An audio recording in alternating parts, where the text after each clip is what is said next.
Hello दोस्तों, आज की इस वीडियो को स्टार्ट करने से पहले मैं आपको याद कराना चाहूंगा कि please subscribe to this channel and please like this video. आज की इस वीडियो में हम बात करने जा रहे हैं साइक्लिक ग्रुप्स के बारे में। साइक्लिक ग्रुप्स के बारे में बात करते हुए हम सबसे पहले एक एग्जांपल देखेंगे जो कि हमें साइक्लिक ग्रुप्स को समझने के लिए एक बहुत हेल्पफुल होगा।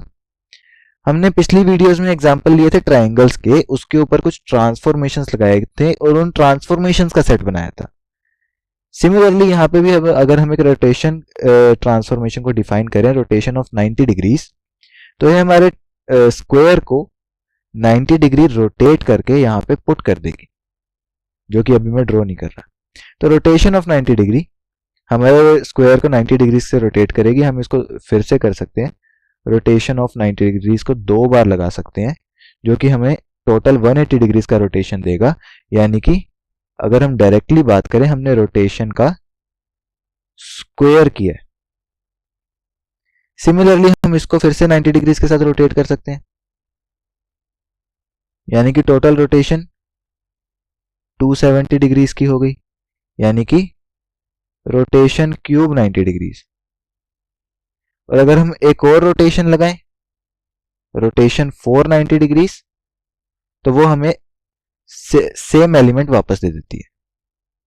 यानी कि हमारे पास जो नया ग्रुप हम डिफाइन कर रहे हैं उसके अंदर अभी के लिए हमने सिर्फ 4 ही एलिमेंट्स डिफाइन किए हैं, आर स्क्वायर, आर क्यूब और R4, जो जहां पे R4 हमारा आइडेंटिटी एलिमेंट है। तो इसको हम E से रिप्रेजेंट करेंगे। तो इस केस में हम अगर इस सेट में से कोई भी एलिमेंट पिक करें, मान लीजिए आर स्क्वायर पिक करते हैं, तो उसको हम सिंगल एलिमेंट R की कॉम्पोजिशन की फॉर्म में लिख सकते हैं। सिर्फ R से हम इस आर स्क्वायर को डिस्क्राइब कर सकते हैं। सिमिलरली आर क्यूब को भी हम सिर्फ R से डिस्क्राइब कर सकते हैं। सिमिलरली आइडेंटिटी एलिमेंट को भी हम सिर्फ R से डिफाइन कर सकते हैं, और R खुद तो R से डिफाइंड है ही।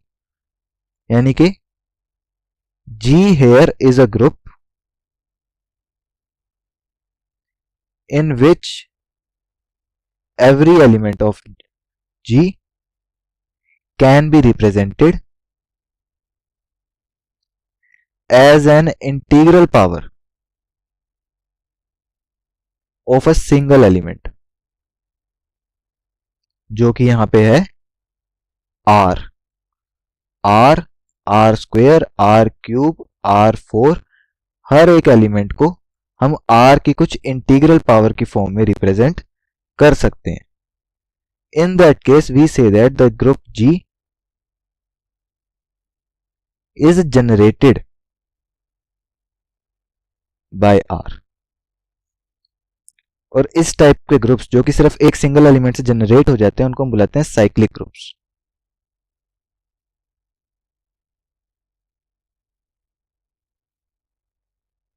तो इस केस में हम एक अलग एग्जांपल लेते हुए, एक जनरल एग्जांपल लेते हुए, मान लीजिए एक ग्रुप H डिफाइन करते हैं जिसके अंदर हमारे पास n एलिमेंट्स है, जो कि जनरेटेड है A से, जनरेटेड बाय A। यानी कि हर एक एलिमेंट को हम A की कुछ इंटीग्रल पावर की फॉर्म में लिख सकते हैं, और इसके अंदर हमारे पास n एलिमेंट्स हैं। क्योंकि हमारा H ग्रुप जो कि जनरेटेड बाय A है, इसको नोटेशन की फॉर्म में हम इस तरीके से लिखेंगे, generated by A, H is generated bye A। तो ये 4 प्रॉपर्टीज को सेटिस्फाई करेगा। पहली है क्लोजर प्रॉपर्टी। क्लोजर प्रॉपर्टी क्या रिप्रेजेंट करती है हमारे पास, कि अगर हम इसमें से कोई भी 2 एलिमेंट्स पिक करेंगे, उसके ऊपर ऑपरेशन लगाएंगे, जिस भी ऑपरेशन पे ये हमारा H ग्रुप डिफाइंड है, अलजेब्रिक सिस्टम वाला ऑपरेटर, H ग्रुप का ऑपरेटर यूज करके हमने A स्क्वायर और A क्यूब के ऊपर ऑपरेट किया, हमें मिलेगा A रेज टू पावर 5, जो कि इस ग्रुप के अंदर एग्जिस्ट करेगा, A रेज टू पावर 4 के बाद आएगा। तो क्लोजर प्रॉपर्टी सेटिस्फाइड है। बाकी एलिमेंट्स के लिए हम चेक कर सकते हैं। क्लोजर प्रॉपर्टी के बाद एसोसिएटिविटी। एसोसिएटिविटी पिछली वीडियोस में जैसे हमने चेक किया है, सिमिलरली यहाँ पे भी चेक कर सकते हैं, सेटिस्फाइड है। Existence of identity. आइडेंटिटी कहाँ है यहाँ पे? अगर हम अपने पहले एग्जाम्पल में देखें तो जो हमने R4 डिफाइन किया है, rotation, rotation square, rotation cube, rotation 4, तो लास्ट एलिमेंट हमारा आइडेंटिटी एलिमेंट है। सिमिलरली यहां पे भी AN लास्ट एलिमेंट हमारा आइडेंटिटी एलिमेंट है, यानी कि इसको हम E के कॉरेस्पॉन्ड करेंगे, या फिर इसको हम यहीं पे E भी लिख सकते हैं, ये हमारा E है। एग्जिस्टेंस ऑफ इनवर्स, तो हर एक एलिमेंट, मान लीजिए AM के कॉरेस्पॉन्डिंग हमें एक AN-M मिलेगा, जिसके लिए ऑपरेशन लगाने पर AM स्टार AN-M लगाने पर हमें AM प्लस N-M मिलेगा, जो कि E के इक्वल होगा। अगर हम रोटेशन वाले एग्जांपल में देखें, हर एक R के कॉरेस्पॉन्डिंग R³ मिलेगा, जिस तरीके से R और R³ को ऑपरेट करने पे R4 बनता है, जो कि आइडेंटिटी एलिमेंट है। R² खुद का ही एक इनवर्स है, यानी कि हर एक एलिमेंट के कॉरेस्पॉन्डिंग आइडेंटिटी एलिमेंट हमें इनवर्स एलिमेंट मिलेगा, यानी चारों प्रॉपर्टी सेटिस्फाइड है, यानी कि एक ग्रुप एक वेल डिफाइंड ग्रुप है। इस टाइप के ग्रुप्स को हम बोलते हैं एक साइक्लिक ग्रुप। इनकी कुछ प्रॉपर्टीज होती हैं। पहली प्रॉपर्टी है कि G इज अबेलियन, यानी कि कॉम्यूटेटिव प्रॉपर्टी को सेटिस्फाई करता है, यानी कि जो पिछला ग्रुप था A square up to AN, जो कि हमारा आइडेंटिटी एलिमेंट बनेगा, इसके अंदर अगर हम कोई भी दो एलिमेंट्स पिक करें, AM और AX मान लीजिए, इनको ऑपरेट करें, हमारा बनेगा AM प्लस एक्स, जो कि इक्वल होगा AX plus M plus x plus M, एक ही बात है, जो कि इक्वल होगा AX स्टार AM के, यानी कि AM star AX is equals to AX star AM। Commutativity satisfied है, यानी हमारा ग्रुप एबिलियन है कोई भी जनरल एलिमेंट पिक करने पर। नेक्स्ट प्रॉपर्टी हमारे पास आती है, if G is generated bye A, यानी कि G is generated bye A, तो उसके कॉरेस्पॉन्डिंग A के कॉरेस्पॉन्डिंग जो उसका इनवर्स होगा, G उस इनवर्स से भी जनरेटेड है। जैसे कि रोटेशन वाले केस में क्योंकि हमारा ग्रुप G R से जनरेटेड है, सिमिलरली हम कह सकते हैं तो कि हमारा G R³ से भी जनरेटेड है, R³ जो कि R का इनवर्स है। जनरल केस में हम कह सकते हैं हर एक A के लिए, हर एक A रेस्ट पावर M के लिए जो A raised power N-M exist करता है, या फिर हर एक A के लिए जो हमारा A raised power N-1 exist करेगा, जो कि A का इनवर्स होगा, क्योंकि H A से जनरेटेड है तो H A raised power N-1 से भी जनरेटेड है। हम एक छोटे से ग्रुप के लिए ट्रू करके शो करते हैं। मान लीजिए हमारा H ग्रुप है, जिसके अंदर चार एलिमेंट्स हैं, A स्क्वायर, A³, A4 और A5, जो कि आइडेंटिटी एलिमेंट बनेगा, last element identity element. A के कॉरेस्पॉन्डिंग इनवर्स है A4, क्योंकि A4 को ऑपरेट करने पर हमें मिलता है A5, जो कि E के इक्वल है आइडेंटिटी एलिमेंट, यानी कि A4 A का इनवर्स है।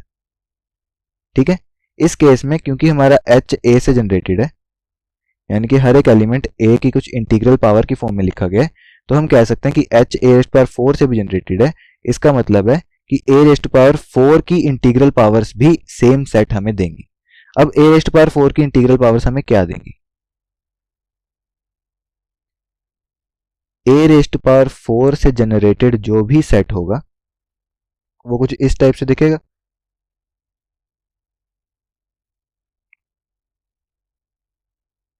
Up to A raised power 4n। अब क्योंकि हमारे पास 5 ही एलिमेंट्स हैं, तो हम इसको इस तरीके से शो करेंगे, A raised power 4, A raised power 4 square, A raised power 4 cube, A raised power 4 की पावर 4, A रेस्ट पावर 4 की पावर 5। लास्ट एलिमेंट तो हम डायरेक्टली लिख सकते हैं कि A रेस्ट पावर 4 की पावर 5, A रेस्ट पावर 5 की पावर 4, एक ही बात है, जो कि आइडेंटिटी एलिमेंट की पावर 4 है, जो कि आइडेंटिटी एलिमेंट है। लास्ट एलिमेंट यहाँ पे भी आइडेंटिटी एलिमेंट है। फर्स्ट एलिमेंट यहाँ पे A रेस्ट पावर 4 के ही कॉरेस्पॉन्ड करता है, जो कि सेट में एक एलिमेंट पहले से एग्जिस्ट करता है, यानी हमारा A रेस्ट पावर 4 और आइडेंटिटी एलिमेंट इस सेट में से बन चुका है। बाकी तीन एलिमेंट्स A रेस्ट पावर 4 की स्क्वायर, जिसको हम A रेस्ट पावर क्यूब लिख सकते हैं, जिसको हम A रेस्ट पावर 8 लिख सकते हैं, जिसको हम लिखेंगे A रेस्ट पावर 5 प्लस 3 जो कि a raised power 5 into a raised power 3 के इक्वल है, जो कि identity element a raised power 5 into a raised power 3 के इक्वल है, जो कि खुद a रेस्ट पावर 3 के इक्वल है। यानी a रेस्ट पावर 4 का स्क्वायर हमें a क्यूब देता है। सिमिलरली a रेस्ट पावर 4 की पावर 3 हमें a स्क्वायर देती है, और a रेस्ट पावर 4 की पावर 4 हमें a रेस्ट पावर 4 देती है।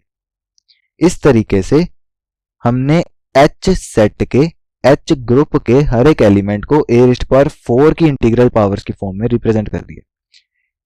यानी कि क्योंकि हमारा सेट H जो कि a से जनरेटेड था, तो वो H a के इनवर्स से भी जनरेटेड है। लास्ट प्रॉपर्टी हमारे पास आती है order of G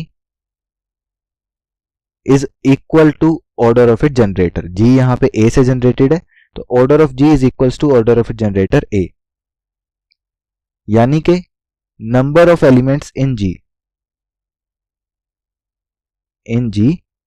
is equal to least power of a such that a raised power n equals to e। यानी कि a के कॉरस्पॉन्डिंग वो सबसे छोटा नंबर n जिसको उसकी पावर बनाने पर हमें आइडेंटिटी एलिमेंट मिलता है, वो नंबर और हमारे ग्रुप के अंदर जो एलिमेंट्स हैं वो इक्वल हैं। ये कैसे देख सकते हैं हम? यहाँ पे जैसे हम देखें a के कॉरस्पॉन्डिंग हमारे पास जो आइडेंटिटी एलिमेंट है वो a रेस्ट पावर 5 पे आता है। यानी ऑर्डर ऑफ a हमारे पास यहाँ पे 5 है, और एलिमेंट्स भी h के अंदर 1 2 3 4 5 है। यानी order of h, number of elements in h is equals to order of a highest least power of a such that a raised power n is equals to identity element. अब इस video के last topic के बारे में बात करते हुए हम बात करेंगे एक जनरल ग्रुप H की, जो कि जनरेटेड है A से, और A का ऑर्डर हम मान के चलेंगे, मान लीजिए 7 है। Order of A is equal to 7। यानी कि H को हम लिख सकते हैं a square, a cube, a4, a5, a6 और a7। अब हम 7 के कॉरेस्पॉन्डिंग एक फंक्शन डिफाइन करते हैं, साई फंक्शन। ये फाई फंक्शन 7 के कॉरेस्पॉन्डिंग हमें वो सारे नंबर्स देगा जिनका HCF 7 के साथ 1 आता है।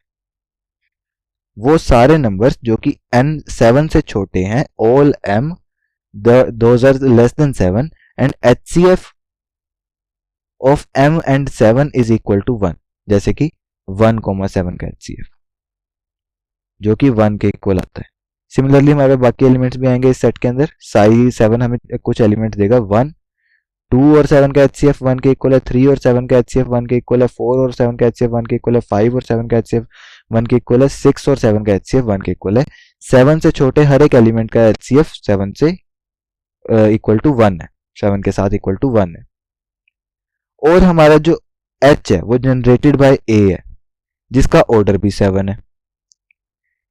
दिस डायरेक्टली इंप्लाइज कि इन सारे नंबर के कॉरेस्पॉन्डिंग जो रेज्ड पावर्स हैं वो भी इस ग्रुप की जनरेटर है।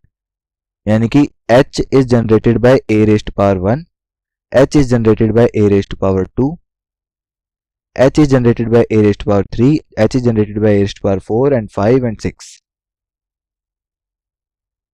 जनरल एग्जाम्पल के तौर पे any H which is generated by A such that order of A is equal to n, all the numbers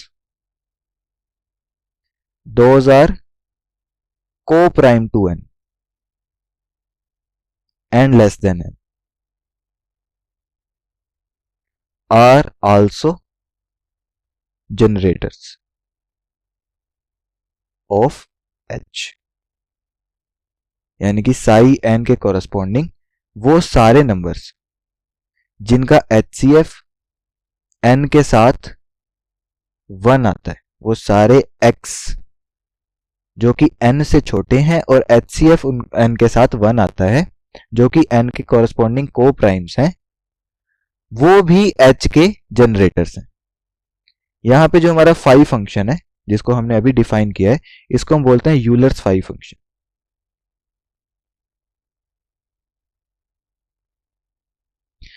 आज की इस वीडियो में हमने बात की साइक्लिक ग्रुप्स के बारे में, उसकी कुछ प्रॉपर्टीज के बारे में देखा, और हमने देखा कि यूलर्स फाई फंक्शन क्या होता है। Euler's phi function number theory से पिक किया गया है। इसको डायरेक्टली हम कई जगहों पे यूज करते हैं, तो यहाँ पे भी एक छोटा सा यूज गिवन था। So thank you for watching this video.